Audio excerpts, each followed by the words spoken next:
اعوذ باللہ من الشیطان الرجیم بسم اللہ الرحمن الرحیم۔ آپ سب بہن بھائیوں کو صبح کا سلام، السلام علیکم ورحمۃ اللہ وبرکاتہ۔ اور جن بہن اور بھائیوں نے جی میل پہ مجھے پوچھا ہے کہ رزق کے لیے کوئی عمل بتائیے، تو ان کے لیے میں یہ عمل بتا رہی ہوں جو کہ انشاءاللہ تعالیٰ بہت زیادہ آپ کو فائدہ دے گا، اور اللہ پاک کا کلام ہے، اس کی آیتوں کی برکتیں ہیں۔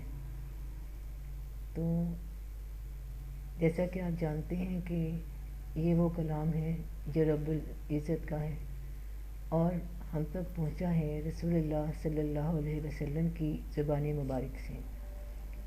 اللہ اور اس کے رسول صلی اللہ علیہ وسلم کے درمیان ہونے والی جو بات چیت گفتگو جو کہ ہمارے پاس قرآن کی شکل میں موجود ہے، تو رسول اللہ صلی اللہ علیہ وسلم کا معجزہ ہی قرآن ہے۔ اس کو پڑھنے کی فضیلت ہی فضیلت ہے، اور اس کے جو راز ہیں وہ زندگی کے ہر معاملے کا تذکرہ اور ہدایت قرآن پاک میں بتائے جاتے ہیں۔ آپ کو اپنی زندگی میں جس بھی مسئلے میں رکاوٹ ہو، آپ اس کے علاج کے لیے قرآن سے رجوع کیجیے۔ جیسے کہ آپ کو رزق میں تنگی ہو، روزگار میں تنگی ہو رہی ہو، یا تجارت میں معاملہ درپیش ہوں، تو آپ قرآن پاک کی وہ آیات پڑھیں جس میں اس مسئلے کے لیے ذکر ہو۔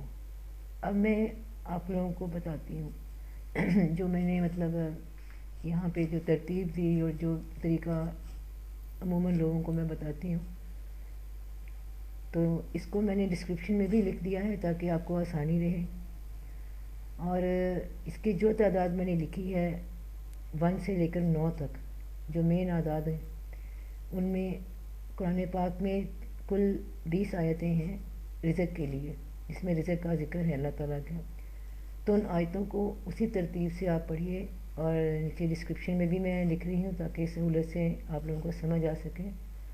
انشاءاللہ تعالیٰ اللہ پاک خیر العافیت فرمائے گا، اور انشاءاللہ سب ٹھیک ہو جائے گا۔ خاص کر جو جن بہن بھائیوں نے پوچھا ہے، بالکل پریشان نہیں ہونا، اللہ تعالیٰ رحم فرمائے گا۔ اللہ تعالیٰ کی رحمت سے کبھی مایوس نہیں ہونا۔ اللہ کو یاد کرو گے، اللہ کا کلام پڑھو گے، تو کبھی بھی انشاءاللہ تعالیٰ کہیں خطا نہیں کھاؤ گے۔ اب ہم بسم اللہ کر کے شروع کرتے ہیں اس عمل کے بارے میں۔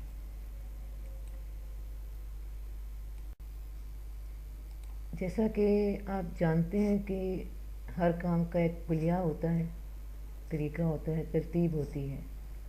تو اب اس عمل کو ہم شروع کرتے ہیں۔ آپ نے دن میں ایک بار اس عمل کو کرنا ہے، چاہے آپ شام کو کر لیں، رات کو سونے سے پہلے کر لیں، یا صبح بیدار ہو کے کر لیں، یا دوپہر میں، دن میں ایک دفعہ آپ نے اسے پڑھنا ہے۔ تو ترتیب جیسے ہے بالکل ویسے ہی رکھنی ہے۔ نیچے ڈسکرپشن میں بھی سیم میں ویسے ہی لکھ دوں گی۔ تو اب شروع کرتے ہیں۔ ترتیب آیات فراخی رزق۔ سورہ بقرہ کی آیت 172 ایک بار پڑھنی ہے۔ سورہ نساء آیت 100 ایک بار۔ سورہ نور آیت 55 ایک بار۔ سورہ بقرہ آیت 254 ایک بار۔ سورہ رعد آیت 11 ایک بار۔ سورہ فاطر آیت 2 دو بار۔ سورہ جمعہ آیت 11 دو بار۔ سورہ ملک آیت 21 3 بار۔ سورہ بقرہ آیت 58 4 بار۔ سورہ نحل آیت 112 4 بار۔ سورہ روم آیت 40 4 بار۔ سورہ بقرہ آیت 212 5 بار. سورہ بقرہ آیت 60 6 بار. سورہ ہود آیت 6 بار. سورہ طٰہٰ آیت 132 6 بار. سورہ انعام آیت 142 7 بار. سورہ زمر آیت 52 7 بار. سورہ نحل آیت 71 8 بار. سورہ آل عمران آیت 27 9 بار. سورہ سبا آیت 36 9 بار. یہ عمل یہاں تک 1 سے 9 ہندسے کی تمام قرآنی آیات ہیں جن میں ذکر کیا گیا ہے رزق کا. اسی ترتیب سے پڑھنا ہے اوپر سے نیچے تک. اس پڑھائی کے بعد اللہ پاک سے دعا کریے اپنے نیک مقصد کے لیے، رزق کے لیے، صحت کے لیے. انشاءاللہ خاطر خواہ نتیجہ پائیں گے. اللہ پاک آپ سب کو اپنی حفظ و امان میں رکھیں. آمین.